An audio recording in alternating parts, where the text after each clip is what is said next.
This week on London Real, we have the entrepreneur and mentor, Dan Pena. I'm part Freud, part General Patton, and part Jack Welch. Self-esteem is the key to high performance. You know, we only make changes for two reasons, Brian: desperation or inspiration. You can do anything you want that you have passion for, because that eliminates most of the crap, because most people don't follow their dream. Before I had any money, I used to go to the Rolls-Royce dealers and sit in the cars and smell the leather. Practice success before you're successful. My audience is either going to love you or hate you. I don't know. What gets measured gets accomplished. Perfection equals paralysis. Prepare for the worst and hope for the best. Dress British and think Yiddish. If you want to send your kids to a better school, if you want to be able to take care of your mother when she gets dementia, if you want to, this all takes money, not Zen. London Real presents Dan Pena, your first 100 million. When I see mistakes, if we were at war, we'd all be dead.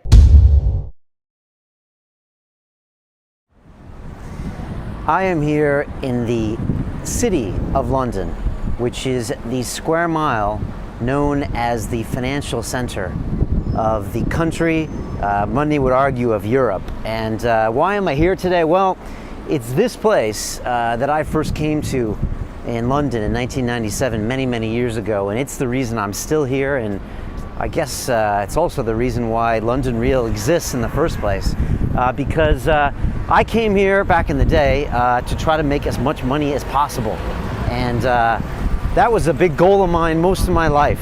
Ever since I was a little kid, since I was a little munchkin on the school bus, I was selling candy out of my backpack and charging the highest gross margins as possible. And all I wanted to do since I was a little kid was make as much money as possible. And I'm not sure if that was something up in my brain or the American dream manifested in some way. And so that was always a huge goal of mine. And I took it to the extreme. As you can imagine, I do things like podcasts and talk shows and training and all that kind of thing. And so I got into finance when I got out of school. My degree was in mechanical engineering, but I took all of that knowledge of science and algorithms and went to work on Wall Street and started trading. And I was a little crazy back in the day. I used to watch the movie Wall Street constantly. I used to quote Gordon Gekko. I used to read American Psycho like it was a how-to manual and how to dress and how to act. I used to walk around with a copy of Iceberg Slim, the story of a pimp, and my buddies and I would quote lines back and forth about that. And so the reason I'm talking about this and the reason I'm here in the city today walking around some of the tallest and most expensive buildings in the world is because my guest today reminds me a lot about myself and about how I used to be and maybe in some ways, you know, how I still am. And it's something I still grapple with, you know, every day, especially with London Real and a lot of the topics we have, whether it's ayahuasca or consciousness or thinking about us as a collective society and not just as individuals. And so when I had Mr. Dan Pena, who is my guest today, who has a book called Your First 100 Million, part of me was very hesitant to have him on the show. And part of me thought, you know, he doesn't contribute to the vibe of London Real and to the idea that we're trying to look beyond the dollar bill, to look a little bit further into our fellow human being and look inside our own being and our own consciousness and try to find, you know, is it money that's going to make us happy? Is it buying that Porsche or buying that brand new MacBook Air that's going to satisfy us, or are there other ways that we really truly need to feel satisfied, like being part of a community or loving one another or loving ourselves, you know, for all of our failures or shortcomings. And so I didn't know how to take Dan, and when Dan rolled up into my studio, he's dressed in a three-piece suit with a gold chain. I mean, Jesus Christ, he lives in a castle in Scotland, and, you know, let's be honest, he's all about bucks. And the rest is conversation, as I quote Gordon Gekko one more time. And He talks about how he originally turned $820 into $450 million in the oil business, and for the past 20 years he's been mentoring individuals, and one of them being Peter Sage, one of our most popular guests, and one that's, I would say, less of a blatant capitalist than Peter, but he's mentored high-level executives for the past 20 years, and he claims, and he might actually be right, to have gained $50 billion in market capital from the publicly traded companies and ventures that they've gone on to accomplish thanks to him. And he very well could be right. And I found that my hour and a half here with Dan at the end left me feeling very strange. I felt like I had actually been on a psychedelic adventure into the depths and horrors of capitalism and egoism. And I didn't know what quite to think. And I went home that night and I felt like, you know, I had just had some psilocybin or ayahuasca. I didn't know what to think, you know, and I think part of the reason it struck me so much is because what I see in Dan is a lot of what's I used to be and what I still am. And, you know, the more I think about it, maybe there's a way we can all coexist together. And so I wasn't quite sure, but I think I quite like Dan for what he is. And, you know, he gave me a piece of his mind about me, and he was like, you know, you think you're Zen, Brian, and, you know, sooner or later you're going to have to pay the bills. And I don't know what you're doing here with this podcast, but you're going to have to straighten up, fly right, and take care of business. And part of me thinks he's just a crazy old man who acts like a Bond villain up in Scotland. But, you know, part of me also thinks maybe he's right. And so I guess they say the truth always hurts. And so I had to gauge myself, gauging my reaction to Dan. And so that's made me think a lot. And it's funny to say that Dan probably made me think about myself just as much as a psychedelic has. So for that, Dan, I have to say thank you very much. Anything that broadens your perspectives, you have to give credit to. So Dan, I appreciate it. I will probably be staying in touch with you.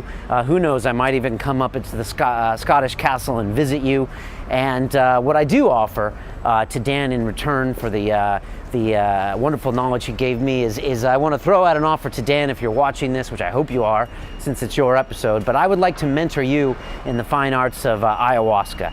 Maybe I can come up there with Susie one of these weekends and we can drink together, and maybe we can harness all of this massive, crazy energy of yours and into maybe a few good projects for the greater good. I don't know, maybe it would be something for the earth, or maybe we could do a startup venture for, ayahuasca retreats in Peru. I don't know, but I'm just going to toss that out. So in the meantime, I'm going to leave you with Mr. Dan Pena. He is a guy that has so many fun catchphrases in here. You know, he's part Sigmund Freud, part General Patton, and part Alex Welsh, which is the former CEO of General Electric. And I think you're going to enjoy him. He's a guy that has a lot of knowledge, and in many ways is the opposite, I guess, of London Real, but in many ways maybe he isn't. So I'll leave you with that, and I hope you enjoy Dan. I just wanted to give a shout out to our sponsors who are always with us, which are the guys at Bulletproof Coffee. These are the guys that support the show and make a fantastic coffee that's free of molds and toxins. And you mix it up with some grass-fed butter or even some clarified ghee, and you put some MCT oil in. I just got a shipment from them. It's fantastic stuff. They now have 16-ounce bottles, so if you want to just check that out, you can. You can go to upgradedself.com to pick up all of their things, and the sleep induction mat, etc. If you want to learn more about sleep hacking, you can click on the video here and take a look at that. So there you go. That's my opinion of Mr. Dan Pena this week. I'm titling this episode Your First 100 Million. He does have a book called that, and maybe this episode will lead you to make your first 100 million, and I will keep you posted if Mr. Pena wants to take me up on my ayahuasca mentoring, and if not, I'm sure we'll all just get along and become better people. So now I leave you with the one and only Mr. Dan Pena. Shall we do this? Absolutely. Okay, here we go. This is London Real. I am Brian Rose. We are sponsored today by the folks from Bulletproof Coffee, which, if you don't know, is a coffee that's free of molds and toxins. You mix it up with grass-fed butter and some MCT oil, which is like coconut oil, but it's got 18 times the amount of nutrients in there. You mix it up and you've got this wonderful brew to drink in the morning. It's almost a replacement for breakfast. And I've just served it to Dan, and you're pleasantly surprised. Absolutely. I mean, I'm not a coffee drinker per se, but this stuff really tastes good. I think, as you mentioned before we went on air, it's the buttery.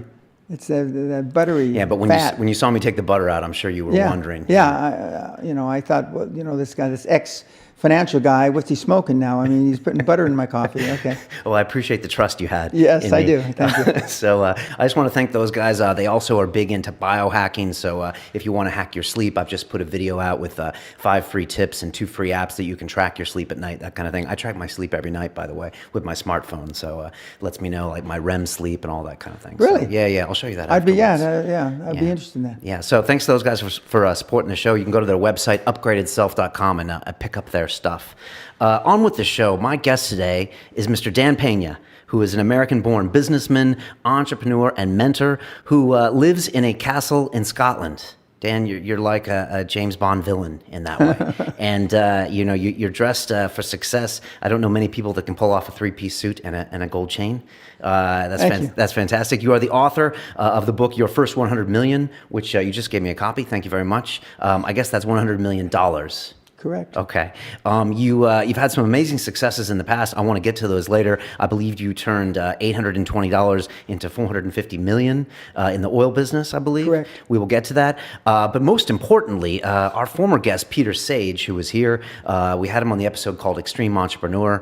It was watched over 30,000 times, I think listened to over 200,000 or 300,000 times around the world. I get emails to this day saying that Peter's talk with me really inspired him. I don't know, it was a serious moment where Peter was inspirational, but he really holds people accountable. That might have something to do with you. We'll talk about that going forward. But I've had people call me and say they stopped drinking after that episode, and like big life changes. So, and at the end of that show, he mentioned you and the book as being his mentor. So quite frankly, that's the reason you're here today. Thank you so much for being here, Dan. Welcome to London Real. Thank you very much. It's a pleasure to be here, and thank you for having me. No problem at all. I know you've just flown in from Asia. I'm glad the coffee's helping you a bit.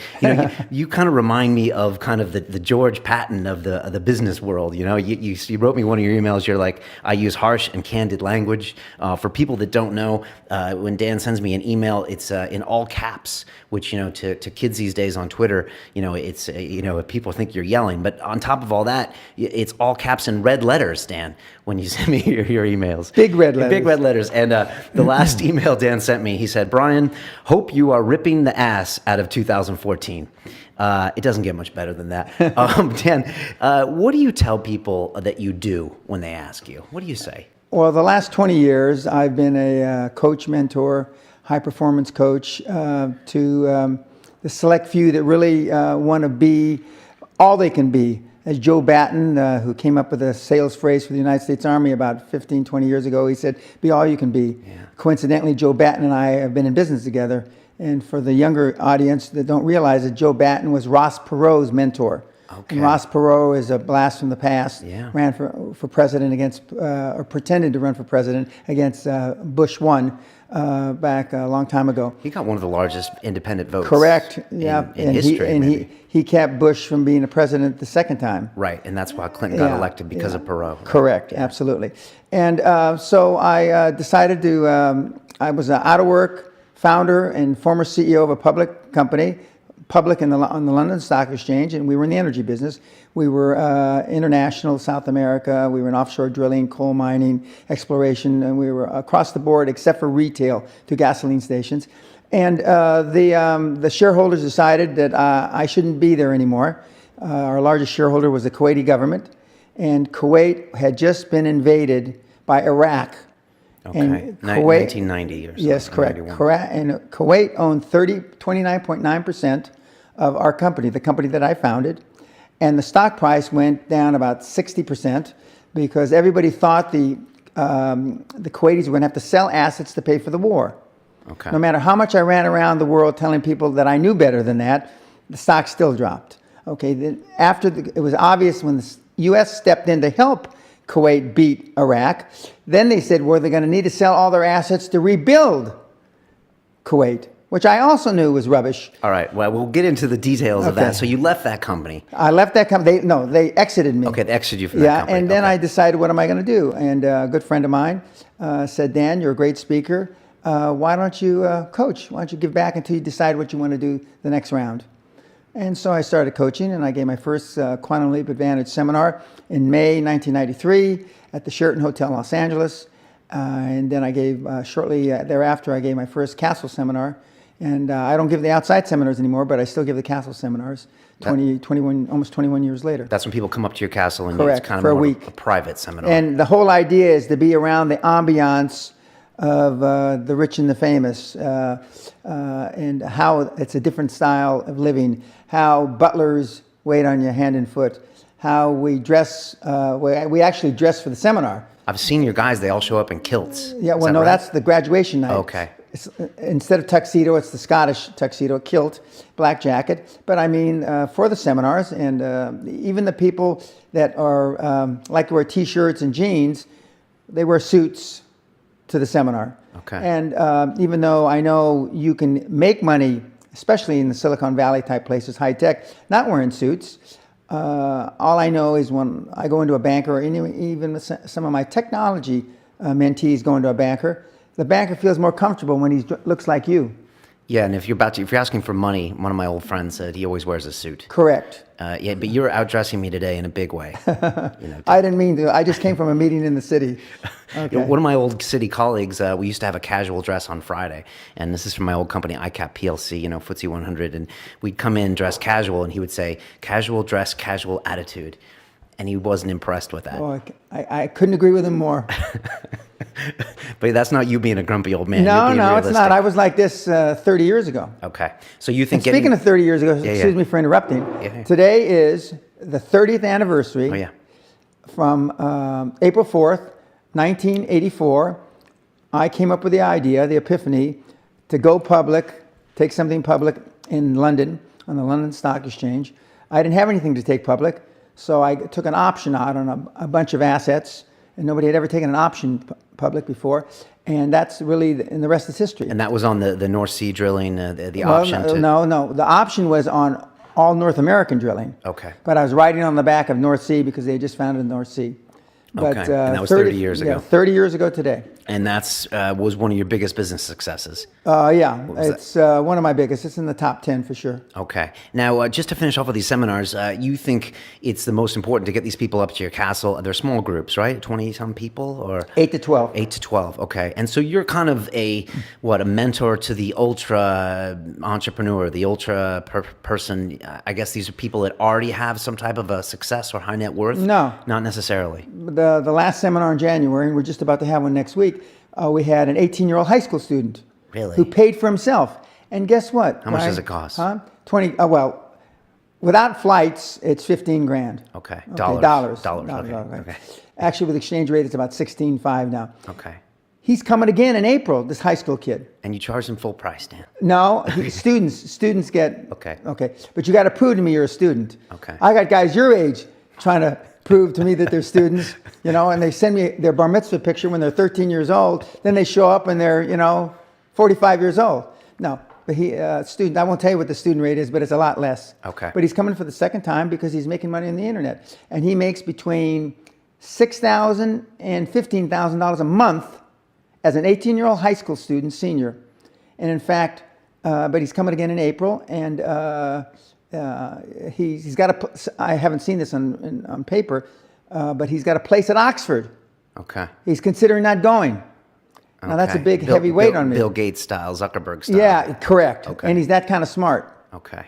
And he thinks that Gates and Zuckerberg got started late in life. Okay. He's 18. He's 18. Let me ask you a question. When it comes to you seeing all these people that come to you for advice, is it come down to the business, or is it, at the end of the day, are you exercising personal demons about themselves? Fear of trusting themselves, fear about taking risks. Are you more You a should give psychologist? the seminar. I should. That's it. Okay. You're more psychologist than, say, businessmen, right? Because some of these businesses, internet businesses, you probably don't understand or don't need to understand. No, actually, I do understand. You do, 'cause you have some businesses like yeah, that. because in the I've been in IT for 17, 18 years. Okay. But no, it is. I'm part Freud, part General Patton, and part Jack Welch. Right. Okay. The famous CEO of GE for so many years. Am I the first guy to make comparisons between General Patton and you, or has it been done before? No, it's been done before. Okay. But I tell people there's two ends of the leadership and continuum. There's the Henry Kissinger end, and there's General Patton end. Okay, 95% of all people, successful people, fall on the Henry Kissinger end. Okay. Which is a compromiser. Compromiser, negotiate, etc. The art of war, kind of. Even though they were warriors, the art of war. So you hold your friends close and your enemies closer. Okay. Okay. I'm at the George Patton end of the continuum. Okay. Okay. I don't hold my friends close. I hold them very close, but I don't hold my enemies closer. And but when you, like Steve Ballmer, the former CEO of Microsoft, just gave a speech at Oxford Debate Club or Debate, I can't remember what the name of it is, and it's on YouTube. It's a great hour and 10 minutes watch. And he comes in jumping up and down, screaming, clapping his hands. That's what he does, right? Okay, yeah. That's what I do. Okay. And on stage you get excited? Yeah. Okay. Yeah. Normally on stage after 30, 40 minutes, this suit or a suit like it is soaking wet. Okay, and I'm not having heroin withdrawals. I mean, it's soaking wet. And he was saying, some of the things that they did at Microsoft, and he's trying to explain why he was only a two-trick company, Microsoft. And to be a truly great company, he said you got to be a three-trick. Okay. And I agree, but I think two tricks is enough to be a great company because I think Microsoft is a great company. But they're loud people and there's quiet people, but most people's disposition are at the Henry Kissinger end. I'm certainly not that. At that end. And Peter Sage isn't at that end. Right. One of my mentees, he's at the Patton. He's a little more polite than I am. Right, but he is still on the Patton end. Oh yeah, absolutely. He's in the Patton 10-15%. One thing I like about Peter is he definitely holds people accountable. And when I asked him, I think we talked about what Peter calls upgrading your peer group. I don't know if he grabbed that from you or not. It's been said by a lot of people before, but it was, get rid of the people that are bringing you down because dead weight. The average of the 5 people you spend the most time with, and he was quite militant about getting rid of those people. I couldn't agree more. One of the most successful mentees who lives here in London, who came to the seminar in 1996. He came back and he, on his phone when you called him, it said, "This is so-and-so. If you don't have my forwarding number, go fuck yourself. I never want to see you again." That was the extreme. He's a very successful guy in the city, extremely successful. And I'm not suggesting everybody can do that because we have 2 bank accounts in life. Just like we had 2 ends of the continuum for leadership. We've got an emotional bank account and a financial bank account. Most of us, not me, but most of us worry about the financial bank account.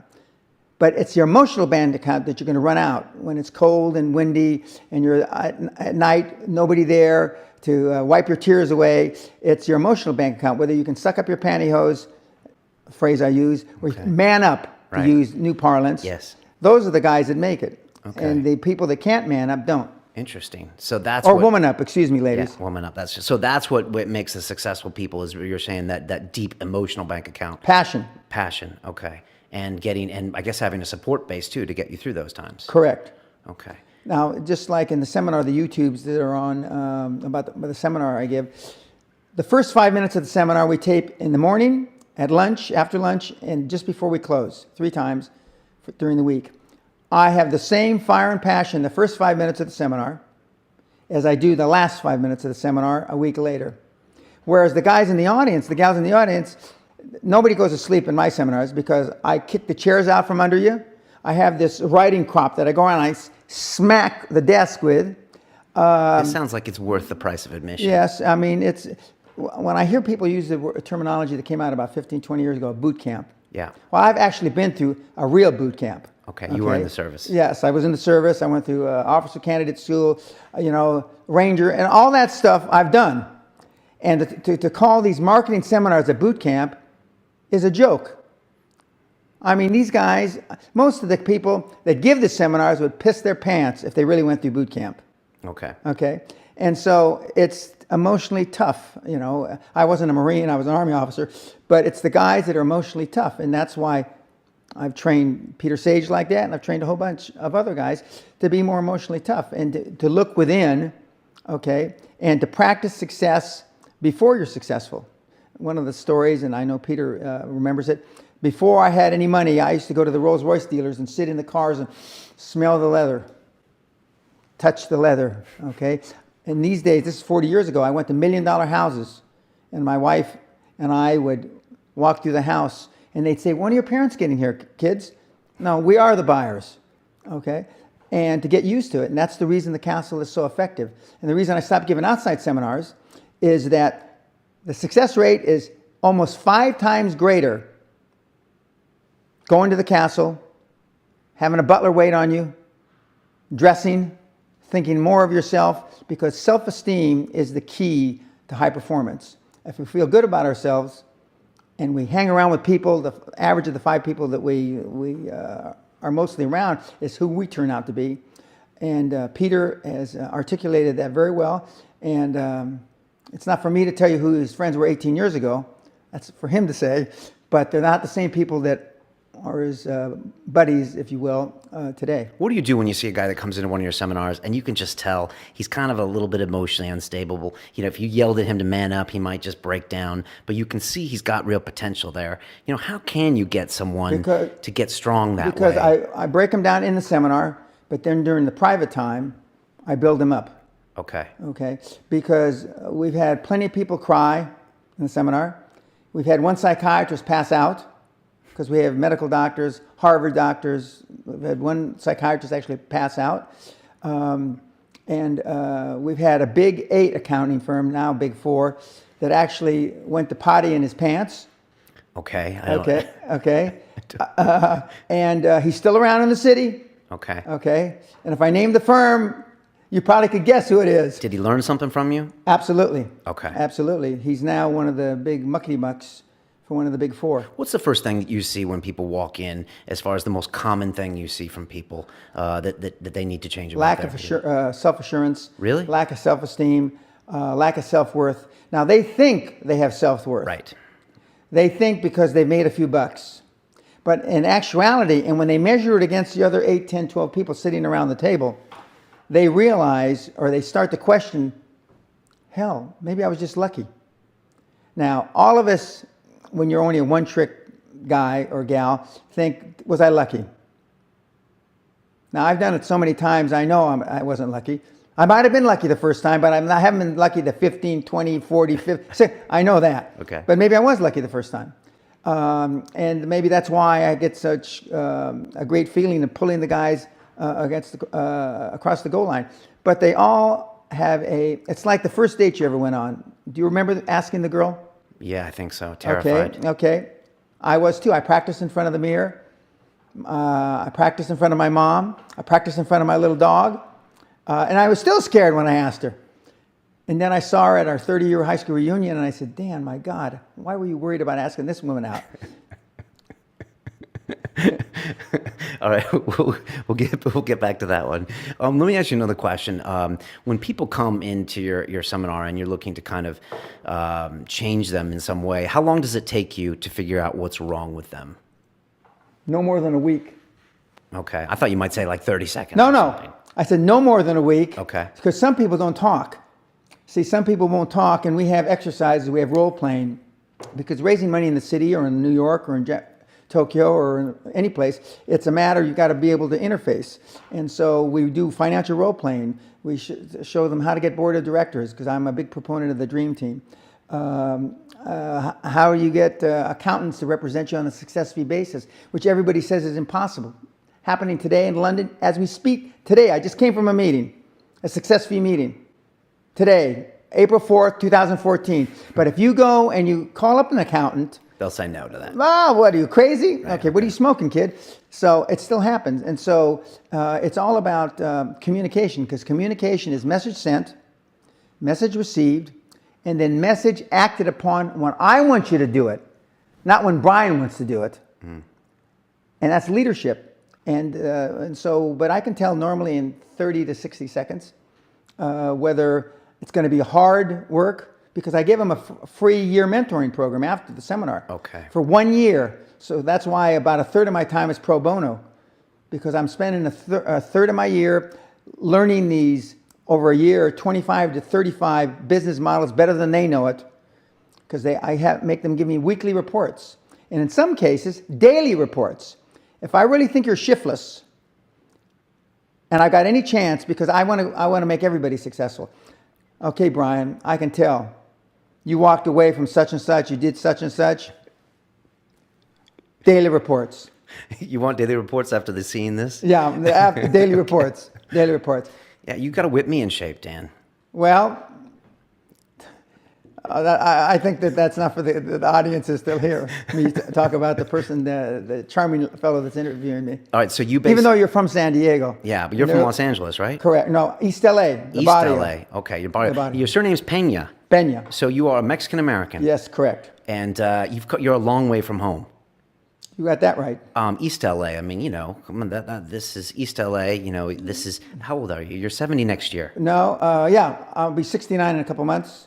70 next year. There's a picture on my site that shows me standing out in front of my house, where my house used to be. The picture was taken in 1993 in the barrio. You can see it's the barrio when you look at the picture. And then there's a picture of my wife and I standing in front of the castle, 2013, 20 years later. And then there's a picture down in the left-hand corner, because I just bungee jumped for the first time in New Zealand 6 weeks ago. Okay. And it's a quantum leap. So, and then it says, picture's worth 1,000 words. I hadn't really thought about it until after I jumped. And then somebody said, Dan, did you do that as a promotional? Because it's a quantum leap. Yeah, and that's the name of your seminars. That's a great idea. And so, but when we were there jumping, it was real windy. And all the young guys, your age to 25, were all talking about jumping. It's too windy, they said. Mm. So I look around, and I'm the only guy that jumped all day. All day. And the kids say, are you all right? And I don't lie, but I had to lie on the form, because I have a artificial hip, artificial shoulder. I got more things busted up than you can count. And the only thing I don't have is a bad heart and high blood pressure. Okay. So I fudged on it, because they weren't going to let me jump. And I jumped. How was the jump? Oh, it was. I wasn't nervous getting up to the jump. I wasn't nervous until I hit the bottom. And I heard the snap. Okay. And then I look up, I said, I hope the fuck this thing holds. And then these little skinny kids are pulling me up on a winch, an automatic winch. And these kids, it takes forever. Yeah, it took forever. I jumped one time, and I bounced to the top, and when I came back up to the first bounce, I felt this kind of zero G situation on that first bounce. That was a little freaky. Yeah. But it's interesting. Do you know that you can pop your retinas out? On the way, with the acceleration, with Correct. the G's you hit on the snap, bottom, really. The snap, and all these other things. 18 people died last year doing bungee jumps. Okay. You going to do it again, or you're done? I'm going to go to one of my goals between now and I'm 70 is to go to the biggest bungee jump in the world. Okay. All right, take me back to East LA. Where's your accent, by the way? Your English is, almost the Queen's English. You have no Mexican accent. No, my parents. My dad was a cop. My mother was a housewife. My parents tried very, very hard. They didn't speak Spanish at home because they wanted me to speak English. And even though my father spoke Japanese, French, Spanish, and English, my mother spoke Spanish, French, and English. So I learned speaking English. So that's I don't have any accent. How did you get out of East LA? When my dad and my mother, we moved from the barrio to a little better neighborhood. When I was taking the picture of my former home in the barrio, there was a drive-by shooting while I was taking the picture. Just a couple 20 blocks, years ago. 1993, just a couple blocks away. And of course, the camera guys and everybody, are peeing their pants because of the noise. And I just told them it's a backfire. Don't worry about it. Just keep rolling. Right. Keep rolling. And but my life changed when I was pretty much a haphazard kid, got in a lot of trouble, got arrested 4 or 5 times, thrown in jail. And this is with my dad as a cop. Imagine this. This is not too. I guess he didn't like that very much. No, that's an understatement. But then I volunteered for the draft in 1966 at the height of the Vietnam War. And I went to OCS, and that changed my life because it was the really first real high performance thing that I could measure myself against with other people. And it was a boot camp. No, well, I mean, this is officer training. Officer candidate school is 6 months long. Okay. I went to the regular boot camp, which is 4 months, and then you go to officer school where they, in those days, they could still beat you. If you got captured in doing maneuvers, they would put battery wires to your testicles. They would? Absolutely. It's the Army. Correct. Okay. United States Army. Wow. And now even SEALs, and I have a lot of respect for Navy SEALs, they let you go home at the weekends now. Yeah. Oh, are you kidding me? Anyway. So why was officer training school important for you? Like you said, you could measure yourself. You could measure against quantify yourself. other people that were striving to be high performance. Okay. Brought out the competitive side of you. Correct. And where did that lead you? That led me to go, I got commissioned. Trump went to military school when he was a kid. Yeah, when he Trump was was a a kid. real punk when he was a kid. Correct. And his father sent him to a military. Correct. Okay. Yeah. And really straightened him out. 2/3 of all Fortune 500 CEOs have one thing in common: military background. Really? 2/3 of those 2/3 have something else, which you can probably relate to: martial arts. Really? What do you learn in martial arts, Brian? Discipline, focus, right? Yes. Do I have to? I don't need to write this book for you, right? No, okay. those are good. Okay.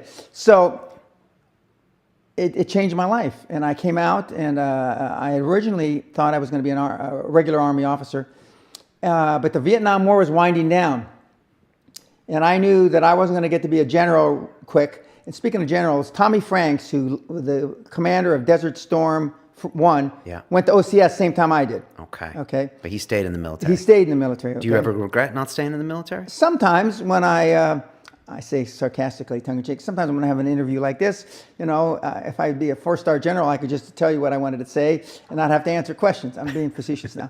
No, but dealing with some of the people that I've dealt with, because I tell my staffs and I tell various companies that I'm involved in, when I see mistakes, if we were at war, we'd all be dead. You understand what I'm saying? If we were at war, because they think a little error, we're dead. I mean, if we were in the shuttle going to the moon, we're history. I mean, we're toast. We're dead. And so I'm very exacting. Earlier today, I had a conference call with my Asian key team, 13 or 14 people, and they think, well, I'm just I'm not fat, but a fat, old, rich chairman. He's probably not going to want to, the day after he lands from a 15-hour flight that turned into 17 and a half hours, he's not going to want to have his weekly meeting. I was there, Checking the numbers. And as usual, I'm more prepared than anybody in my staff. I know the questions to ask that aren't in the PowerPoint because, they can show you the PowerPoint on the screen, even though I'm not there. And I ask questions. I ask tough questions. So detail-oriented. That you were taught that by the military. Correct. There's an astronaut named Christopher Hatfield. He's actually a Canadian astronaut, but he spent a good amount of time up in space. He's got a book called An Astronaut's Guide to Life on Earth. Oh, I just saw that on the internet. Oh, yeah, it's good. I listened to the audiobook, actually. And he talks about how, as an astronaut, you prepare for every single contingency. You prepare for all the contingencies that never happen. And he was just saying how just being that prepared, allows him to get through life, in all these ways. I have another way of saying it: prepare for the worst and hope for the best. Okay. Yes. And now, do you have a lot of these phrases that you say? Pennyisms. Earlier, I said we had a guest on Silicon Reel yesterday. She's on the board of the London Stock Exchange, and she said, make decisions on imperfect information. That's what she said. But you had a different way of saying that. The other way of saying that is perfection equals paralysis. Okay. So you can never make a perfect decision. No. If you left it to engineers, no car would ever come off the assembly line. No car would ever come off the assembly line. And I've been in business with enough engineers, I can attest to that with my hand on my heart. They'd still be trying to make it better. And the internet business is very much the same. The internet kids want to test and test and test, and they want the landing page to be this. And roll it out. The great thing about the internet is your results are instantaneous. And you can make changes instantaneously. Correct. I mean, if something that I'm overseeing at Concord level, 60,000 feet, doesn't work in 2 days, Shit can it. Forget about it. Move on.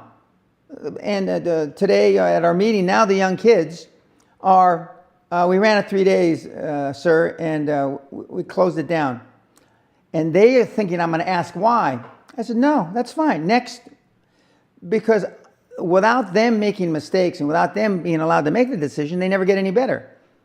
And 95% of the time, I know probably better than they do, but we're never going to be able to know everything or have them know everything unless, and they will never know everything, but unless they make some mistakes and get comfortable with making mistakes. But most people, Jack Welch said to me a number of years ago, one of the two biggest problems in business, and he talks about this in the GE way, is one, lack of candor, meaning you can't be honest with your employees and your employees aren't honest with us or with the management. And the second thing is the bureaucracy of getting things done in a big company. When he took over GE as CEO about 25, 30 years ago, he went from 310,000 employees to 140,000 employees. They call him Nitron Jack.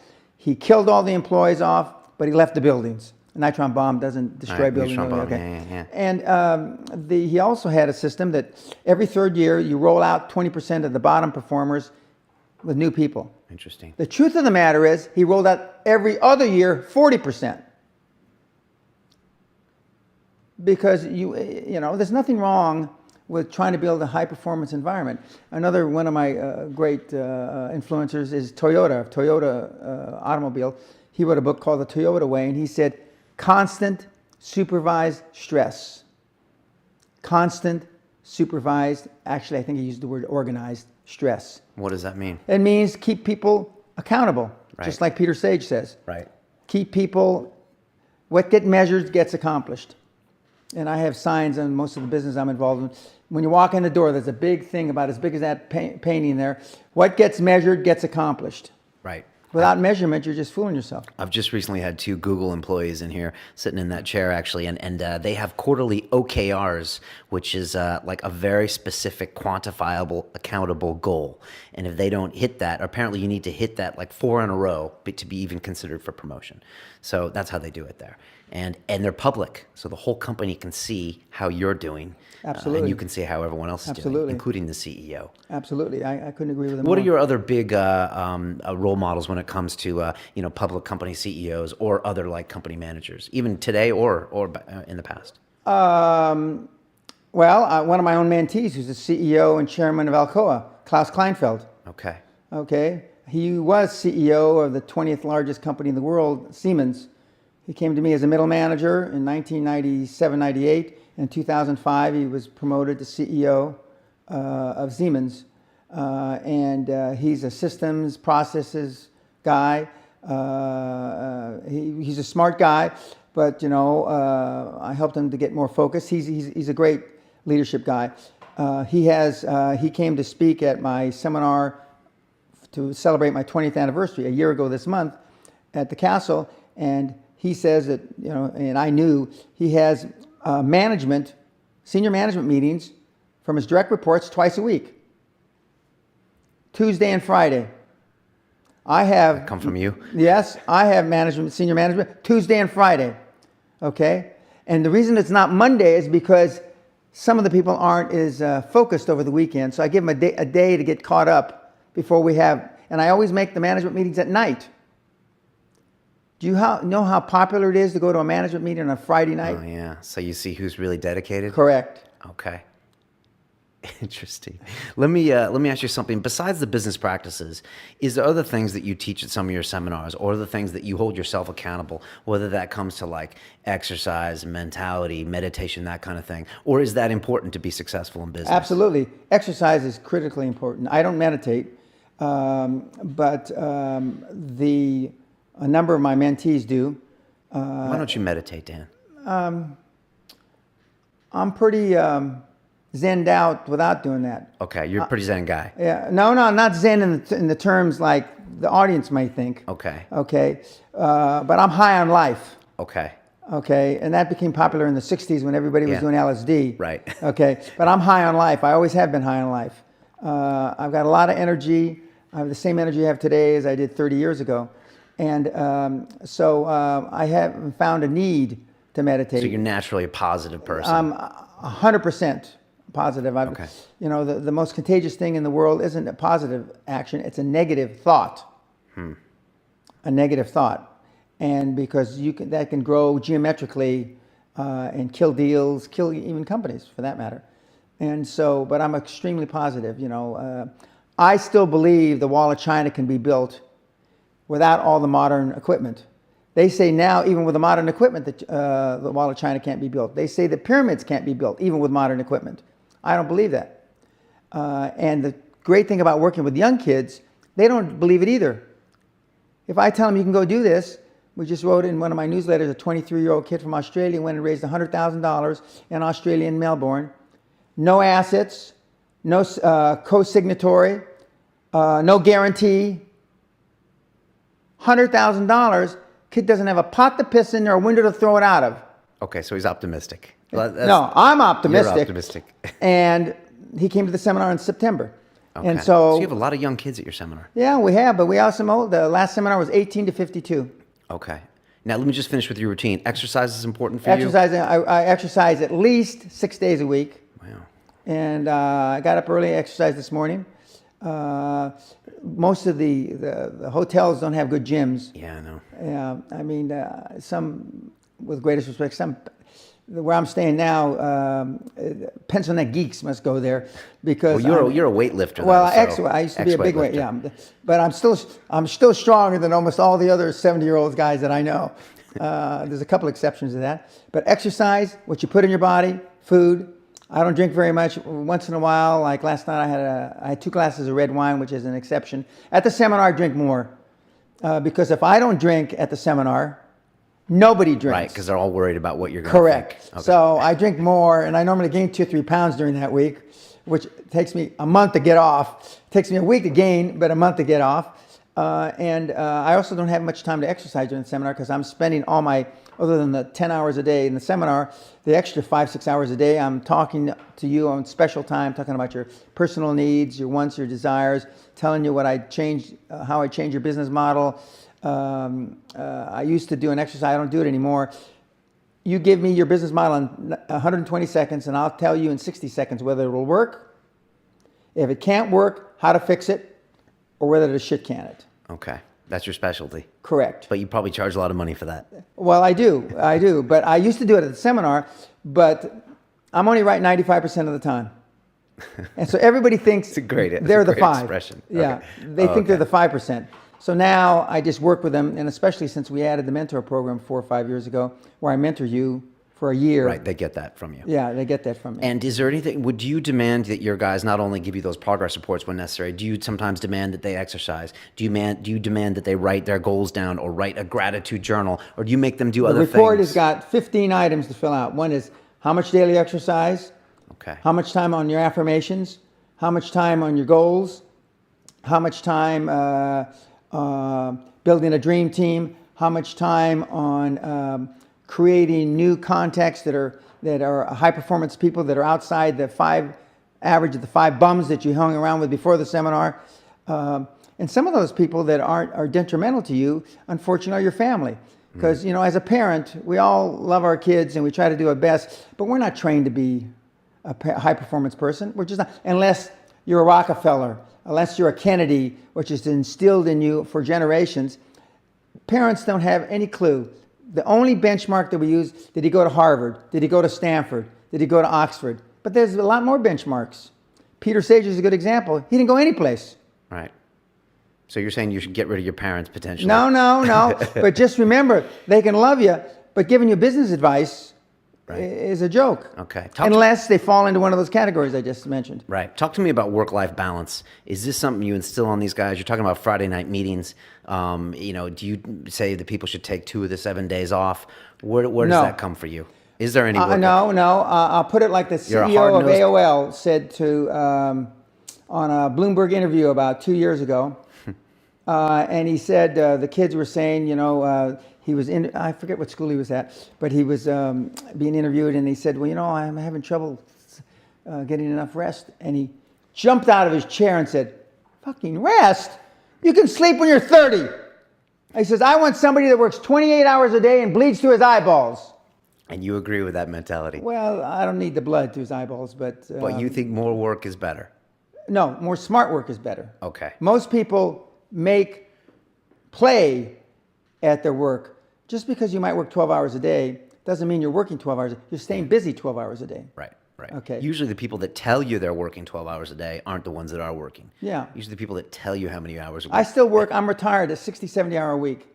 Okay. 60, 70. 60 to 70 hours a week. Okay. Okay. And when my wife and I go on I think that's cruises, I healthy. only work probably 3 to 5 hours a day. I'm on the internet, and then I go lie by the pool or whatever. But the 67. When I was your age, I worked 100, 120 hours a week. Jesus, damn, man, you're trying to make me feel bad here. No, but you're Okay. retired now too. Let me ask you a question. Why live in Scotland? Why be in the UK? You could be, you could That's be a on, great question. Could be on Central Park. You I could can be see in why San you have Francisco. this show now. Oh, That's a okay. great question. But you weren't You know, sure Letterman. before. Letterman is just. I could take his job. Absolutely. Okay. He's zen. He's Pretty zen. Yeah. He does the short form chit chat. I don't know if I could do it in 6 You minutes. could. 8 minutes. When I retired the first time on my 39th birthday, because the day I went public and I got wealthy, ostensibly wealthy, it was my 39th birthday. Okay. It was also the day. That can ruin a lot of men if they had success that early. It tried to ruin me, but it didn't succeed. Okay. The second thing is that the day we went public was the day that Mrs. Thatcher was privatizing Jaguar, Okay. August 10th, 1984. They said you can't go heads up against the Jaguar privatization. I said, that's BS. So I went and I sold the shares in the city with the help of my brokers. And at the end of the day, the headlines the next morning said, the one that really roared, Great Western Resources, up 20%, Jaguar down 20%. With all the money, etc. I went to Scotland because it's the home of golf, and I had actually thought I could retire after that. Okay. I tried to retire, really retire 3 times. Okay. And I moved to Scotland because it's the home of golf. I also thought that if we ever had a whole worldwide Holocaust, who's going to come to Scotland?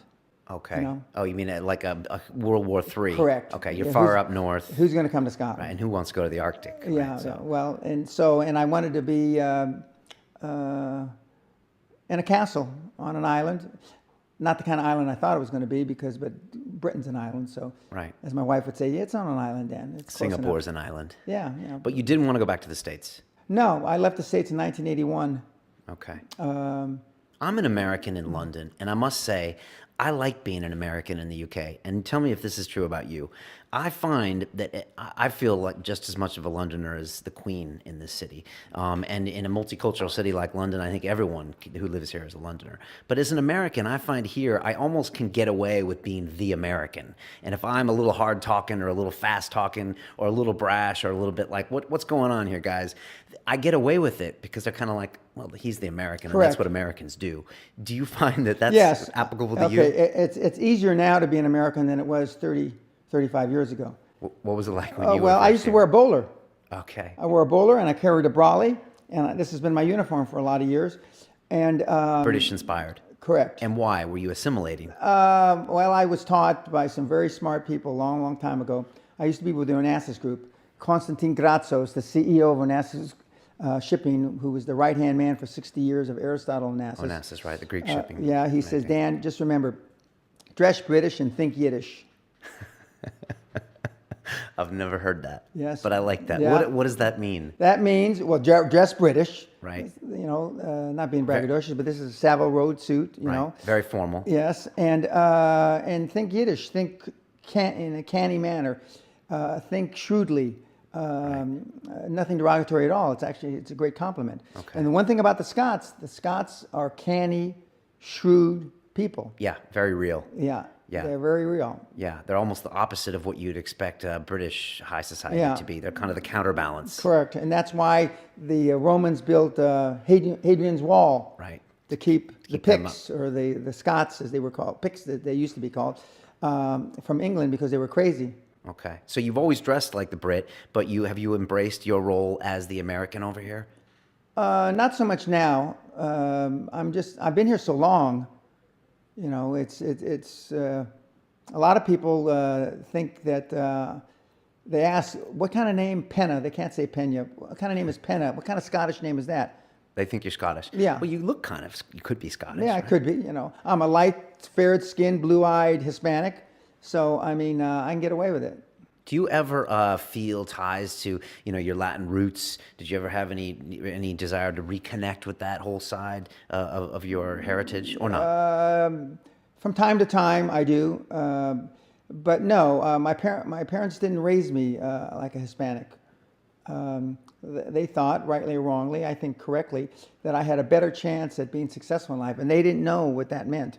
Success to my parents, especially my father, was to keep Dan alive till he reaches the age of reason.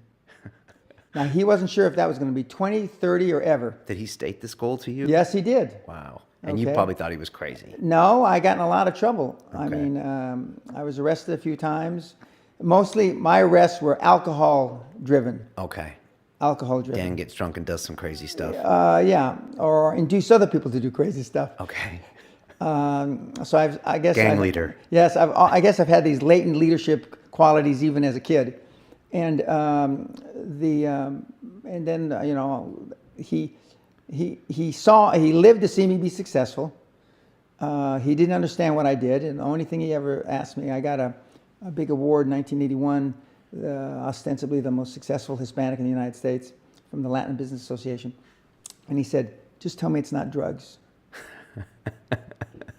What did you tell him? And I said, "Dad, it's not." I said, It's probably a very good question in he says, 1981. it's oil. He says, he said, selling cans of Pennzoil, Dan, you don't get this kind of money. So that's all he knew is Pennzoil, okay? And I said, well, no, it's legit. I pay taxes even, Dad. He said, okay. We were talking earlier in the kitchen, I was saying like the oil business in the, 60s and 70s was much like Wall Street later became in the 80s and 90s. Correct. And now what I think, tech startup is today, as in that's where the speculators go. What do they call a speculator? Oil man? What do they call them? There's that word. Wildcatters. Yeah, wildcatters. And that's where the guys go for the big payoffs and the big risks. Correct. And you were in that business. Correct, yes, I was. When you see the young tech guys today, you see the guys at Silicon Roundabout here, Silicon Valley, Silicon Alley, is there stuff that you can see similarities between absolutely. the wildcatting that you were involved with? Absolutely. And but now there's more people in the tech business, the internet, than there was in the oil business. Although oil is back at 110 or whatever it is a barrel, right. And so it's had a resurgence the last few years. But in the oil business, just like in coal mining, which I was also in, or mining, you got to get your hands dirty. Right. And most of the kids don't want to get their hands dirty. Okay. They want to hide behind a computer or computers and trying to generate money. And we all dream to be, I don't dream, but they all dream to be a Zuckerberg, right. Or Instagram or one of these guys. And it's possible. But there's only been maybe 15, 20 guys out of the 10 million that are in the business. Right. Yeah, we celebrate the super success Correct, stories. and that's great. Yeah, it is great, but Yeah. it doesn't tell the whole story. It's like now, we've talked a lot about, and I don't know if you're going to get around to the $50 billion that I created for my mentees. I was waiting for you to bring that Okay, up. for my mentees in the last 20 years. But I take just as much pride, the $50 billion that my mentees have created in equity and value in the last 20 years, as my $450 million with $820. Now, the reason I say that is because I've had to take thousands across the goal line. I just saw Forrest Gump for about the 15th or 20th time. It's a great movie. And Robin Wright is in that movie. okay, Great actress. is he? And you remember how he's carrying all these people, and that's how he got the Medal of Honor, carrying them? Yeah, I know that. Well, I know what carrying people is. Okay, I mean, I've carried countless, more than you can ever imagine. Have you ever thrown anyone out of your seminars in Scotland? Have you ever just said, just this one, is not going to work? One guy about in the late 90s, one guy. Bad attitude? No, he had only paid all the money because he was smitten, infatuated with a lady lawyer who came there. So he just paid to be around her. He thought that, I don't know what he thought. I'm sure we all know what he was thinking. Up there a week, alone, drinking, and I threw him out. Okay. But other than that, I have never thrown anybody out. Okay, so back to what you're saying. Carrying people across the goal line. The goal line, it gives me great satisfaction. And people say, why did it take you 20 years to create? Well, of course, $50 billion is a lot of money. But I mean, where it only took me 8 years to do the $450 million, because I'm having to deal with thousands of people. And but my success rate grew geometrically when I started the mentor program. Why is that, do you think? Because I'm one-on-one beating you with the greatest respect, at least weekly. And in your case, you'd be a daily guy. Oh, man. A daily. Now just imagine listing everything you goddamn do from the time you get up in the morning to go to sleep. And you can probably tell if I'm lying, right? Absolutely. Right. Okay. And if I think you're lying, I call you. I don't Skype you. I just call you, and you better pick up the goddamn phone. Now, this isn't everybody's cup of tea, and I realize that. Right. Because when you talk or you hear people talk about being a 1%er, that's not my goal for my people. It's 0.1%. Let's just say we've got 7 billion people on the earth. It's actually more, but let's call it 7 billion. 0.1% is 7 million. My market is the 7 million. To make you one of the richest 7 million people on the planet, which means you're not making $400,000 a year, which would make you a 1%er. It means you're making multiple millions of dollars a year. I had an email, and it's part of the ebook that I just wrote. A guy over Christmas as my Christmas present. He says, Dan, I know you're going to use this in your next book, but I put $50 million cash in the bank. I mentored him for 5-6 years straight. Then he went off on his own. $50-60 million in the bank, cash, not deals. I had another email during the seminar, and I read it to the kids. Since 2010, when I went to the seminar, I made $200 million. And this guy couldn't give, with the greatest respect, ladies and gentlemen, boys and girls, this guy couldn't give away ice to an Eskimo. And you straightened him out. Yeah. He doesn't love me, but I'm not here for their love. 20 years from now, all I want is their respect. Why are you doing this? I mean, like you stopped doing business to your own, and you're mentoring these people. That could be the evolution of you. You're giving back a little bit, as opposed to being completely self-centered in the generation. Giving back of a your lot, wealth. A lot, not a little bit. Okay, a lot. A lot. Why do it? You ever look at why Yeah, you do sure it? I do, and I get asked all the time. The meeting I just came from in the city, the guys when they're walking me to the lift, which the Brits still do. They walk you to the lift. Yeah, and he says, "Why, Dan?" I'll walk you to the lift. Okay, yeah. Well, you had to go and come get me out of the street because I went to the wrong building. I was being British too. Okay, and I said because I can't say that this was my goal when I started, but in the last 10, 12 years, it's evolved, it's morphed. I've pivoted because now I found a way to make it even more successful, and nobody likes success more than I do. And I get off. I've got a guy that had 1 O level in carpentry. You know what an O level is? No. Okay, O level is you're 16 years old, you don't go to school, and you take O levels for ordinary, called ordinary grades. One guy with an O level, we did a $400 million public to private deal here in London. 1 O level, public to private, $400 million bucks. Nobody on the planet can do that, or nobody has done it, I should say. And the guy had 1 O level. All right, so you take pride in your mentoring. Oh, I mean, I do, and I beat him like a rented mule. Okay. But see, I'm like Tom Landry, the former coach of the Dallas Cowboys. Yeah, Cowboys. I do what you know, what you don't want to do, but that you know that you got to do to be where you want to be. So you're the hard ass. I'm the Vince Lombardi. And I'd have to contact you every day, Dan? By email. Really? Yeah. And what would you tell me after, say, a week of my progress report? Well, maybe after one day. Okay. After one day, I email you back, or I might tweet you, and I'll say, Brian. In all caps. Yeah, all caps. Brian, what are you smoking?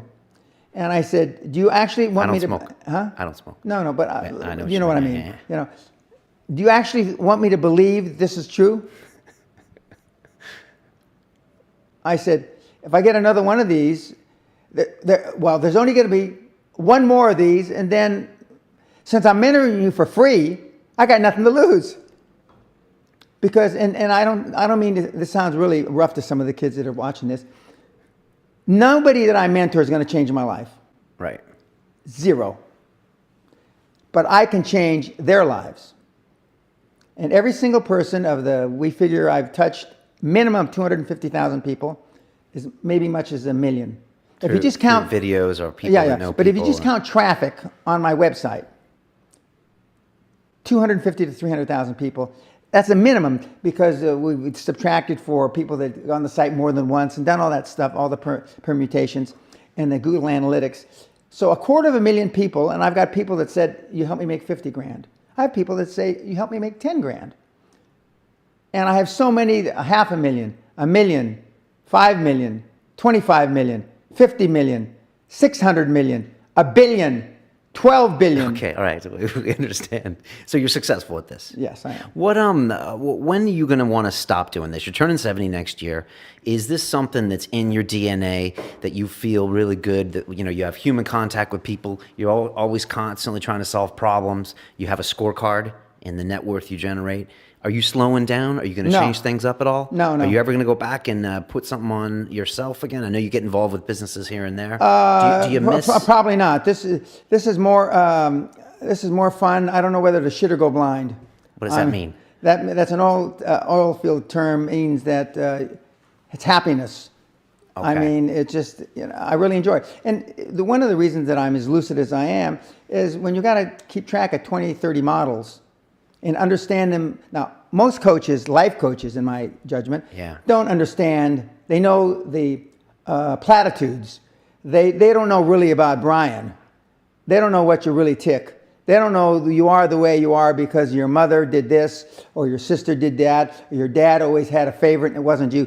They're not interested in all that crap. It's not crap. It's part of your emotional bank account. Do you delve into that stuff? Absolutely. Oh, you do? Because there's a reason why you do the things you do. Definitely. And as we discussed somebody earlier about self-sabotaging activities, it's why the former CEO of Dunlap about 15, 20 years ago, who was at the top of his game, he got ousted because he promoted some girl from human resources up to such and such, and he wound up that he almost made it public that he was sleeping with her. Now, why would a guy at the top of his game do something so stupid? See it a lot. Yeah, a lot of people don't believe they deserve to be there. Right. You must come across those people all the time. All the time. What do you do with that? Okay. I convince them, and we have these drills, why you belong there. A lot of people that come there, with money, that have made money, think they made it by accident. Right. I just had one of my superstars who's made $100 million tell me in the last week, I'm not sure I'm going to have another lucky accident. It's the first time he ever said that to me. Okay. I mean, my neck almost went around like in The Exorcist. And I said, you did it. I mean, you tried a lot of things. I believe Thomas Edison, I wouldn't have done it 10,000 times. Okay. I would have hired an engineer from MIT to do it. But I mean, I've tried a lot of things. Nobody's failed at more things than I have. And the first 100 million are successes, but I could write a book about failures that would be like Churchill's volumes, The History of World War II. I mean, because I've tried a lot of different things. Because failure is just testing.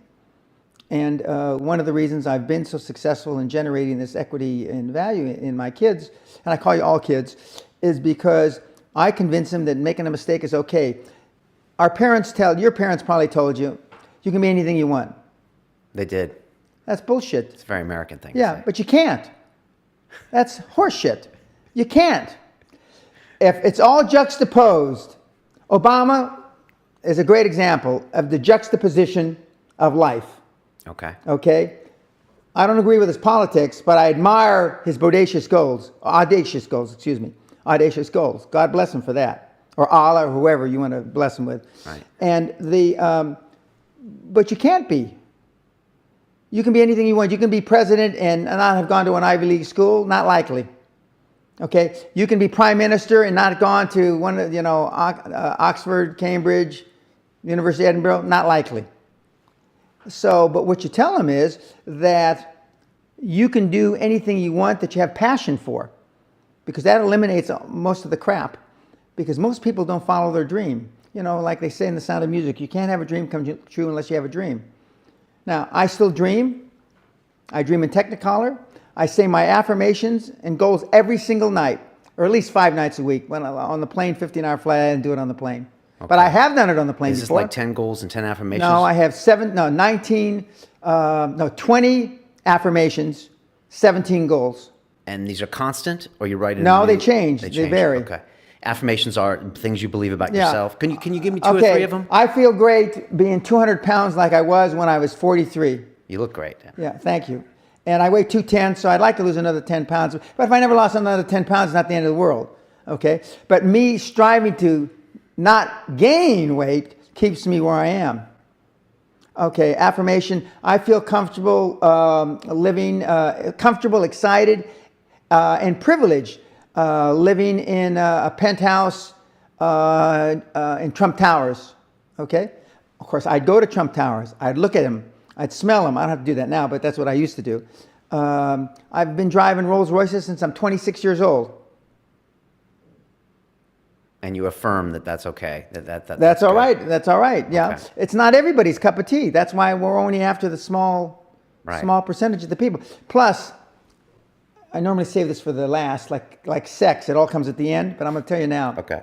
While I'm thinking about it.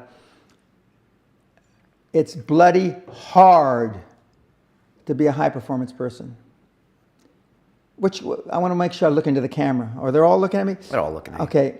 It's bloody hard, and any person that tells you any different is full of shit. And they haven't been successful because, except for a few exceptions like Tony and a couple other guys, they've all made their money. Tony Robbins. Yes, Tony Robbins. Putting asses on seminar seats, selling books, and CDs. This is your competition, you're saying? Well, there is no competition. Oh, yeah, there's no competition. Okay. These are these are not fellow. These are the life coach industry. I'm sure you hate yeah, that no, industry. personal development, high performance, whatever they call them. Right. That's what they tell you. But it's not, Tony has helped millions, probably millions, I don't know. Last time I checked, he had touched 2 or 3 million people. God bless him. Yeah. But if you can find one of these coaches that has taken zero and turned it into $100 million, I'll jump off the top of this building without a parachute. Okay, so your track record speaks for itself. And, correct. And people have to understand it's hard work. It's bloody hard work. You tell people all the time, you try to give them reasons to stop listening to you, to stop subscribing Unsubscribe to my newsletters. Right. Unsubscribe to my ebook. Okay. In fact, Brian, from a marketing point of view, I stopped selling my product a while back because I found out it's for free on torrent. I didn't even know what torrent was a couple years ago. Okay. And I said, fine, I beg you, get it from torrent. Don't bother me. Because you didn't want to sell it anymore. No, I don't care. I only got product in the 90s, middle 90s, because somebody said we needed it. You're going to increase your track record for success, which was true. But I didn't know it was going to all be free 10 years later. So now people call me if you want a real crisp copy of the book like I just gave you. Yeah. I still sell it to you. But I also tell you that I have tons of free content on my website. I've got enough free content for it to last you a year. Studying every day like a master's degree. Okay.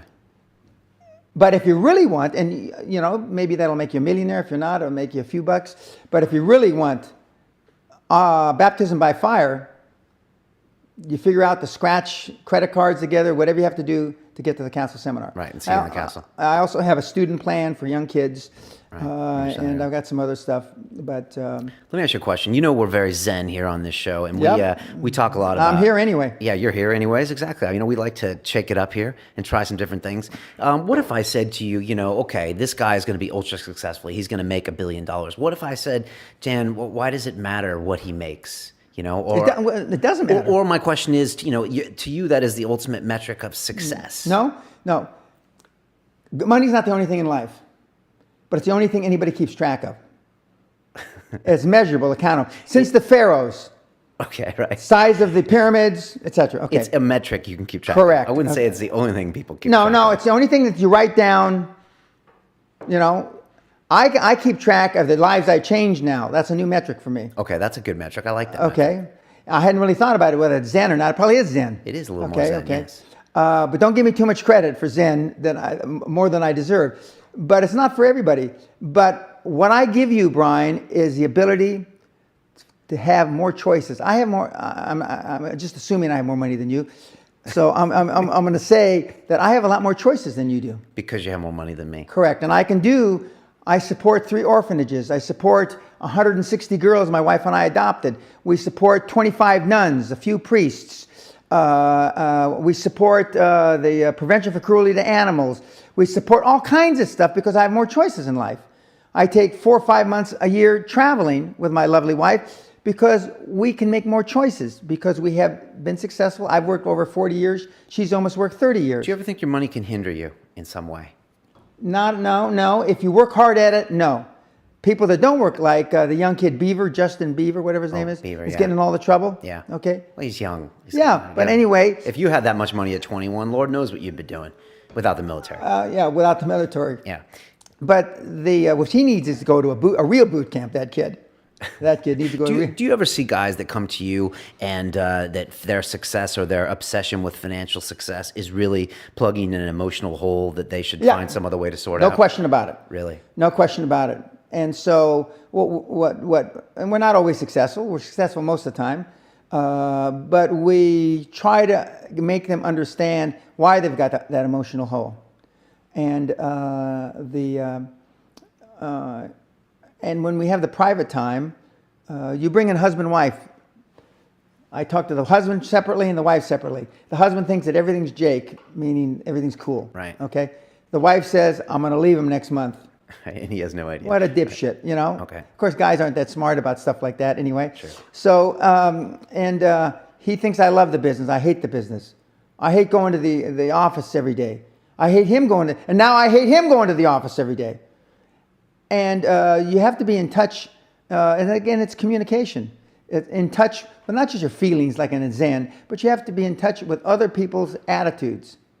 And a lot of very successful entrepreneurs drive like a Vince Lombardi or a General Patton, but they're not in touch with the 10,000 people they have or the 30 people they have, because they have different desires, different wants. But when we have, in my company's an interviewing process, we have a corporate video that we put out. It's not on YouTube.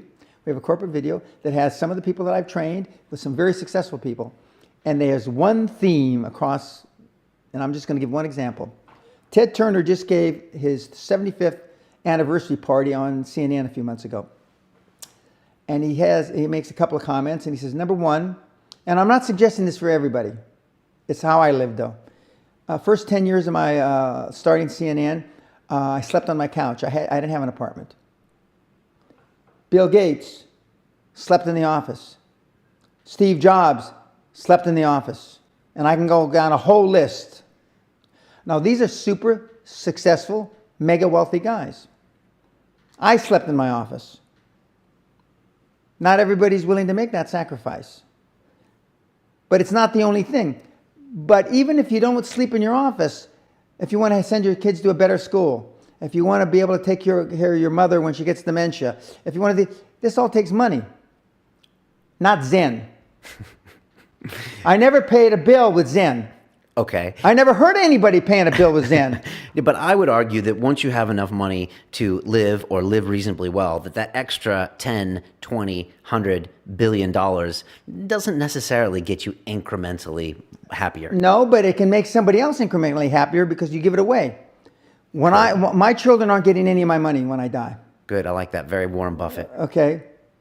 Not one centavo, not one penny. Centavo. Okay. Okay. And two of my kids are cool with it. One of them's not so cool with it. But I'm not going to, I think Andrew Carnegie, by the way, Andrew Carnegie, arguably the richest, most successful entrepreneur of all time, comes from Dunfermline, Scotland, just down the road from a castle. Okay. He said the best thing that you can have for a child is him to be born into poverty. And I agree. You do agree. Okay. Absolutely. Yeah, I've heard that from a few people.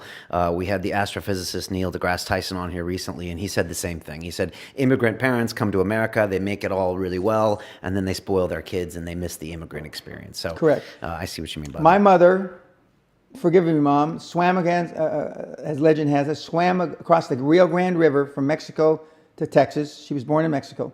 My dad was born in the United States. So, and right now I'm trying to get a Mexican passport.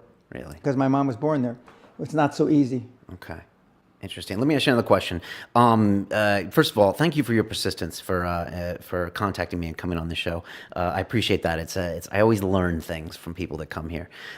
With the castle and your lifestyle, do you ever think, and the money, Do you ever think, in a weird way, it's a buffer from you from dealing with like the harsh reality? What if we took all that away from you and you had to like start again in Manhattan somewhere and build yourself back I'd be up? richer the second time around than the first. Do you think, but you said you have to struggle in order to learn. You have to go through tough times in order to learn. Correct. Do you ever think to yourself and look in the mirror and when you're in your castle and you're like, you know what, I need to get rid of all this stuff. I need people to meet me and not know that I'm, Dan Pena of the castle in my CV, and I need people to tell me straight and be like, who the hell is this guy? And I have to, start over again. Do you ever think that would be one of the ultimate challenges for you? No, but I got a better challenge. Okay. Bringing 25,000 people across the goal line that should be living in a homeless shelter is much more satisfying than that. Mm. No, I agree with that. I just wondered if that ever comes to No, your mind. not at all. Plus, I don't have castle on my forehead when and when I was on the plane yesterday, sitting in my jeans and I can't picture you in jeans. yeah, I was jeans and a shirt. Nobody knew who I was, and that's just fine. And but I enjoy nice things. I always have. My wife, who's also from a poverty background, who lived in a little caravan when she was little. That's a trailer in Britain, basically. Yeah, that's a right? trailer in Britain. Walk me through what you did when you went to those luxury homes and looked at them, and you went to the Rolls-Royce dealerships. If some people are listening around the world, is that something that you would recommend? You said something like, get yourself ready for success? Is that what you said? No, practice within when you're without. Okay. Is one of my 5 credos. Practice being successful. How many people listening to this today practice being successful today? What does it mean to practice being successful? Okay. Through affirmations, through going to the Rolls-Royce dealer, maybe Lamborghini, maybe something else. Right. In my particular case, it was Rolls-Royce. And within a year of me going to the Rolls-Royce dealer, I had a Rolls. Okay. Within 19 months of me dreaming and adding it to my goals, a castle on an island, I own Guthrie Castle. 19 months. 19 months. Okay. So how can people practice being successful? Affirmations, visualize, go shop for these things. Go to stores you can't afford. Okay. Go hire lawyers you can't afford. So hire them. Oh no, use them. Use them. Lawyers will meet with anybody. Accountants will meet with anybody. Go to the big 4 accountants with a business idea. The first couple of meetings are for free. Jettison probably a lot of the people you hang around with. If you have poor public speaking skills, join Toastmasters. Right. Is that still around? Yep. Okay. Join improv. Right. I got a few people that do improv. You ever do improv? You ever do comedy, stand up? No. Okay. No. I hear that's really good as well. Yeah. But Joe Rogan. Yeah. Yeah. You know Joe? No, but I couldn't believe it. Is this the same guy? When I was looking at your site. Right. Yeah. Yeah. He's comedy. Yeah, I know he is. Yeah. Do these. If you went to a good school and you're not successful, go to the alumni deals. Okay. I didn't go to a good school. I'm a perfect living example that a lot of trouble as a kid, working class background, my parents, went to just a mediocre university that I flunked out of 3 times before I finally graduated with honors, and had no money to begin with, $820. It was no money, but $820. So it's all possible. But I devoted myself to feeling successful. I was wearing suits like this before I could afford them. Mm. How'd you get them? Credit cards. Right. So as they say in Hollywood, act as if. Correct. In a way. Okay. Correct. Right. Okay. I'm going to hit you with a few questions here, and I think you know what they are, but I'm going to hit you with them anyways. If you could pick up the phone and make a phone call to the 20-year-old Dan Pena, that's almost 50 years ago, right? 64, 63, something like that. What advice would you give that young man? It's the same advice that I give and the best advice that I got. Just fucking do it. That's it. Do it. It's like the Nike slogan, but with correct, except with the bad word. with a bad word in there. Okay. On that same note, what is the best advice you've ever received, and who gave it to you? I know you got some mentors like Grazos, like Jim Newman, like Jerry Ormond. Correct. What's the kind of advice that they gave you Well, over the years? the best, it came, Costa Grazos, the CEO of Onassis Shipping Group, boyhood friend for Onassis for 60 years. He said it more articulately. He said, Mr. Pena, most people procrastinate because they're unsure, so just do it. He said the same thing. And but I've never had a problem just doing it, because one of the things is you learn as a young combat infantry officer is time costs lives. Fred Smith, who I like a lot, who is a similarly trained officer like I was, who was a Marine officer, he said when I got back out of school, I think he went to Yale, but he's from a very uppity background, from Tennessee, or one of the southern states. He said, when I learned that mistakes weren't causing arms and legs and life and death, making decisions was easy.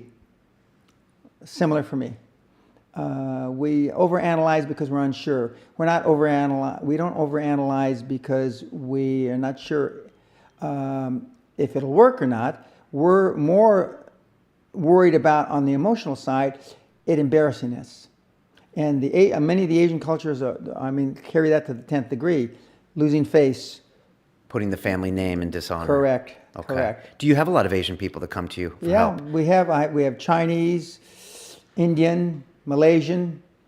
And do you have to approach them differently because they have their own cultural baggage they bring with it? I treat everybody the same. Okay. With disrespect. And advice from Jim Newman, advice from Jerry Ormond, anything that comes to mind? Yeah, well, Jim Newman wrote a great book. It's out of print. Release Your Brakes, because I was fortunate enough in 1976 to meet him. I went to a seminar. I went to Dennis Waitley, because Psychology of Winning, and I said, "Who taught you this stuff?" He said, "Well, my mentor is Jim Newman." So I went to the horse's mouth. Then I went to Newman, and his analogy was, are you old enough to have driven a car that had emergency brakes that don't automatically go off when you put it in drive? You're probably too young. No, I remember that. Yeah, you had to pull the emergency But just brake. imagine you drove your car through life with the emergency brake on. It's bad for the transmission, it's bad for the tires, it's bad for the universal, it's bad for everything. Right, and you never really... Then you take, oh geez, the emergency brake's on. Then you release the brake. What happens? Whew, surge ahead, right? Yeah. Most of us go through life with our emergency brakes on. And that was easy for me to adopt. And as Jim told me, I still remember at his house, he says, "Dan, this will be easy for you because you have high self-esteem." Most of us, and he was talking about himself as well, and he came out of IBM with Ross Perot. Okay. That's his contemporary. Okay. And he says, most of us keep the emergency brake on because we want a reason not to test ourselves. And but once I get you to release your emergency brake, Brian, then you'll be carrying me over the goal line. Notwithstanding your Zen. Yeah. You think the Zen is hurting me? No, potentially? no. It's Okay. it's where you're supposed to be today. Mm. It's the journey. Yes. As I say I wrote that ebook before you asked me to be on this show. Right. And I said it's when I look back at the 20 years, actually the 40 years of my career, but the 20 years I wouldn't give it up. And one of the reasons that I wouldn't give it up the 20 years is not just the countless lives that I've changed, but because it keeps me sharp.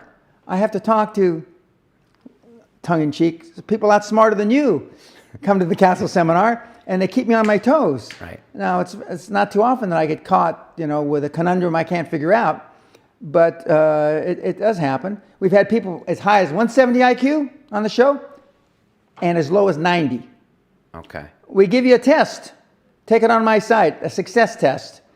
It's only got a 95% accuracy whether you can make it or not. It's only 16 questions. What is that, danpena.com? Correct, danpena.com. Okay. And then if you really want to back it up, there's a pessimism test and an optimism test. I've heard about these tests. Okay, These are good. and I'd like to say that I was smart enough to write the test, but I didn't. I borrowed them, and it's acknowledged from 2 doctors from Boston College. But it's got, you will see if you're optimistic. You will see if you're pessimistic. And more importantly, those 16 questions are ball breakers. They're not as easy as they sound. But if you answer them correctly, a perfect score is -3.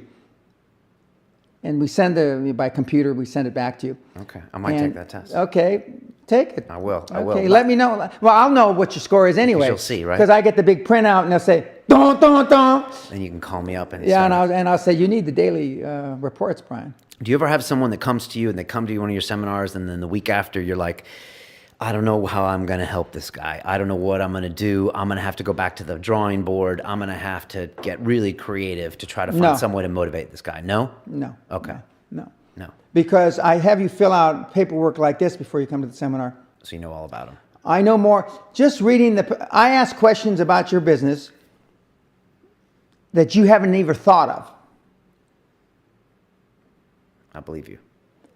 You know, I've been involved, I stopped counting at 700, over 700 deals. I stopped counting at 700. 75,000 business decisions. Stop counting. There's, once in a while, there may be a derivation of something that I don't know, but it's so infrequent. All right, you've seen most things. Last part of that question is to the 20-year-old listening to us in China or in Australia or in South America, what advice do you give to them? What should they do, if they want to change their game up and get their act together and become one of these elite entrepreneurs that you speak to? Follow your dream. I mean, Steve Jobs said it in his commencement speech at Stanford in 2005. I'm going to not say it as articulately. Another college dropout. I went to college a grand total of, I think, 3 weeks. He said, unless you're passionate about it, it gets old quickly. That's true. Yeah. I.e., you're here. Yeah. Okay. Okay. And so follow your dream and don't listen to conventional wisdom, no matter what they say, because conventional wisdom is almost always wrong. Almost always wrong. Okay, I can go back. The world is flat. There's all kinds of, we can't fly fixed wings. We can't go to the moon. I can go on and on and on. Right. To current day, when I started here, and the only reason I never published my numbers of how successful we've been getting kids to generate money is because it was they're awestruck. I mean, I could have said 18 million a long time ago. I could have said a billion, excuse me. But, I'm getting towards the end of my career. So I'll publish it because I can prove it beyond a shadow of a doubt. See, everybody wants riches, but not all of them want fame. So there's certain people I can't talk about. And there's certain people like Klaus Kleinfeld, who's the CEO of and chairman of Alcoa, I can't talk about. But I have people that I can't talk about that have made... I have the records if to prove, but right. I don't know if it's because they don't pay taxes. Yeah, I won't even go there. Yeah. For the last thing I want to ask you is for these 20-year-olds that are listening to us around the world, how do they find a mentor? How can someone find a mentor and then get a mentor? Okay, you need to have at least three things that you need to keep in your head. You want somebody you personally like a lot. Okay. You want somebody that you have something in common. Jerry Orman was golf for me. Jim Newman was tennis. Costa Gratsos was good food and wine. Okay, so it's not just all work. It's not all just. And lastly, you want somebody that is geographically desirable. Although my mentors weren't geographically desirable, because you want to be able to spend time. Can I buy you lunch, Brian? Can we play some tennis? Can we go pump iron? Can we do this? Those are the things. But they want to be, and this is the most important, whether they like you or not, they've got to be where you want to be. Not some math teacher, unless you want to be a math professor, not some math teacher that you like, blah, blah, blah. He's got to be where you want to be. Okay. Full stop, period. If he's not where you want to be, then how is he going to mentor you? Even martial arts. I mean, all these guys have coaches. All the athletes have coaches. Bill Gates' mentor is Warren Buffett. Right. Okay, why do these guys have mentors and coaches? Because it's how you stay sharp. I'm privileged. I stay sharp because I'm coaching and mentoring so many people, so many different business models, and that's why I know the internet business so well. Because in the last 10 years, we've had a lot of internet gurus come through, and I've had to come out of the bricks and mortar world, and we've generated a lot of success, and I'm proud as hell about that. Fantastic. I think it's important to select the right mentor. I think you probably have to push yourself when you choose a mentor, because you put outside your comfort zone. Yeah, exactly. Because you got to choose someone that you know is going to be hard on you, and that knows is going to probably criticize you and your decisions. But you got to choose him over not the math teacher, but maybe someone who's going to be a little kinder. Tough love. Tough love. That's what you're all about, Dan. People can find you at danpena.com or danpena.com. On Twitter, you're Dan at Dan S. Pena, correct? Yep. Expect all caps from you, right? Yep, in red. In red on the emails. You can't do red on LinkedIn, though. There's no colors, or at least I don't know how to do it. I don't think. And I don't think you can do it on Twitter either. Colors. No, or Facebook. Okay, but you can do caps. Right. Caps. Do you have something set on your email so it's always red in caps? Yeah, it is. But I'm always capped. Sometimes I'll hit the wrong button and it'll go. Half a sentence will be in caps and half a sentence won't, and then I'll notice it. Then rather than go back and change it, I'll just start in caps again. That means nothing. Like, it's not because this part is supposed to be intense and this part's not supposed to be intense. It's not because you're slowing down or anything. No. I just don't want to have to go repeat it because I still type like this. Okay. Oh, with the fingers. Yeah. All right. Well, I appreciate the long emails even more now. Yeah. So, you think you could whip me into shape? Yeah. You think? You'd be a tough sled, but like Atlas Shrugged, pushing the... Why would I be tough, Dan? Because you... Am I set in my ways? No. At your age, you can't be set in your ways yet. Okay. Am I in my comfort zone too much? That's probably... I don't know you well enough, but that could be it. Okay. You seem to enjoy what you do, or you got a pretty good shtick about it. So, right. Okay.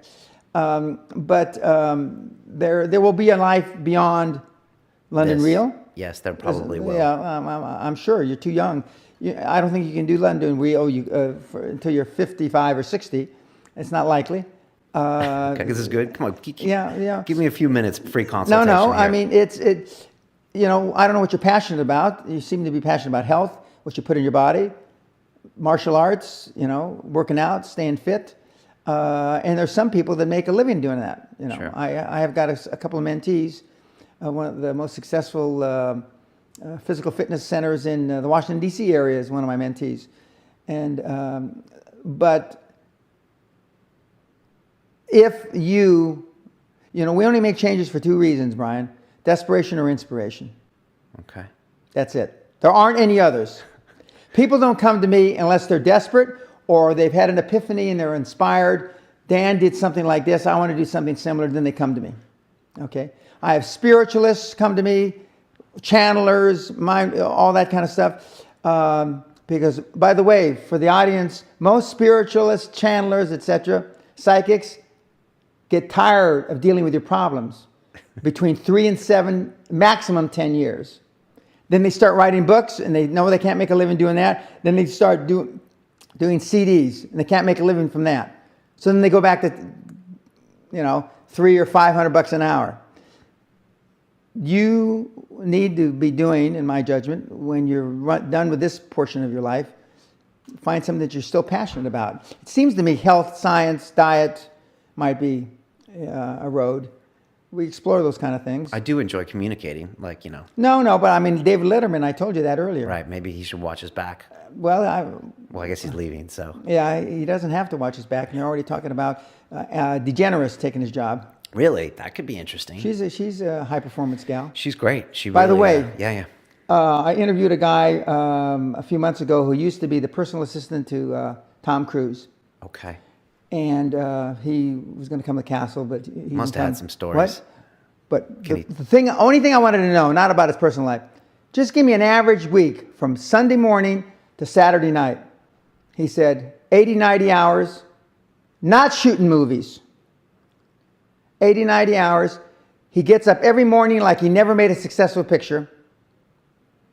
He goes after every project like he never did a project before.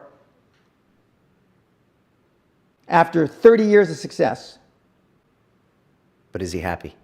I don't know that. He says because what do you call it? That thing he and John Travolta are. Oh, the Scientology. Yeah. He goes off to Scientology meetings once or twice a day, according to this guy. Right. And but he's just like J-Lo. Right, J-Lo. approaches every single project like it. She never made a successful song, never made a successful picture. And all these people, and I approach every single new mentee like I never had, a couple 100,000 successes. And I get people to do that they think they're impossible. You come to me with your goals. By the time you leave at the 7th day, your goals are a factor between 5 and 100 times bigger. 100 times. But you're selling me, Dan. No, I'm not selling. Okay. But women say that my deal works better for weight loss than it does making money. Oh, because they want to lose more weight when they... Well, No, because it works. Because the stuff we do, I've had women lose 220 pounds, 170 pounds, 190 pounds. Well, just because you change their mentality and give them goals. Okay. Correct. I think maybe your ulterior motive for coming on today was just to get me to one of your seminars in Scotland. And it might happen. Well, it might, I might have, I could have, should have. Yeah, I've heard that before. Dan, thank you so much for coming on. Well, thank you. I appreciate it. My audience is either going to love you or hate you. I don't know. Normally they fall into two groups. Okay. I never want to fucking hear him again. What are you, a moron, Brian? I'm going to take some heat. You're the greatest thing since sliced bread. And that but actually, I only want 5% of your audience. You probably want, less than that, really. Okay. No. I only want 5% to like you, so you don't like me, so you don't get too disenchanted. All right. Okay, but what is other than the 25 and 3 million downloads? Do you have any idea what you can talk about that later? Yeah, I'll tell you my average thing. I'll show you all my stats if you want. Okay, yeah, that'd be interesting. Dan, you are an original. You are a unique gentleman. Thanks for coming here and telling us about yourself. I asked you some hard questions, and I appreciate you answering them. My pleasure, and I wish everybody in the audience all the luck and good fortune they earn, and to your quantum leaps in life and business. Fantastic. As we say on London Real, it's about the journey. You've had a fantastic one, and I wish you well on your future one. Thank you very much. I appreciate it very much. Thank you. All right. Thanks, Dan. Take care. Okay.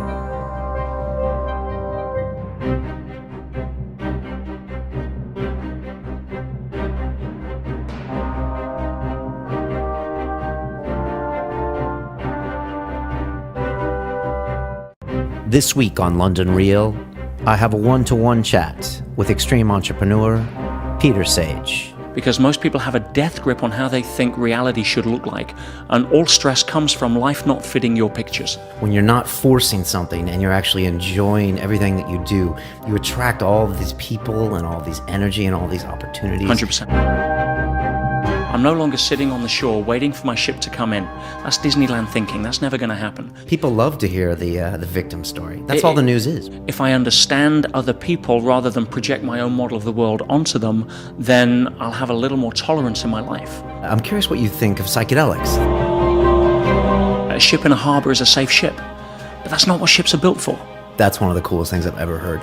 Yeah, it makes and I do this every week. On Sunday, London Real presents Peter Sage, extreme entrepreneur. That's it. Stress is a byproduct of you thinking that life should look a different way to where it is right now. Hi, it's Brian Rose from London Real. You probably know that we've just recently been re-platformed on YouTube after 25 months completely in the dark. The truth is, I really need your help. What I really need you to do is click on that subscribe button right now, like this video, and maybe even leave a comment or share the link with friends. We're really fighting against an algorithm that's tried to keep us quiet for so long, and the more subscribers we have, the more people watch our content, the better guests we can bring you, the better content, and we can continue transforming lives. We've been doing this for 14 years now. I want to do this for another 14 years, but I really need your help. So click on that subscribe button, like the video, leave a comment, share this, and we're going to continue to bring you more and more great content. Thank you. Most people will never see this opportunity. Dubai luxury transformation projects have historically delivered 40 to 90% annual returns. That is incredible. These were once reserved only for insiders with access. I spent 15 years on Wall Street, and I learned this: the biggest returns always go to the people who get the call first. Now, you finally can. We've just received a brand new project with major upside potential. Allocations move fast. Click the link, apply now, and speak to my team. This is your chance to see what others never will.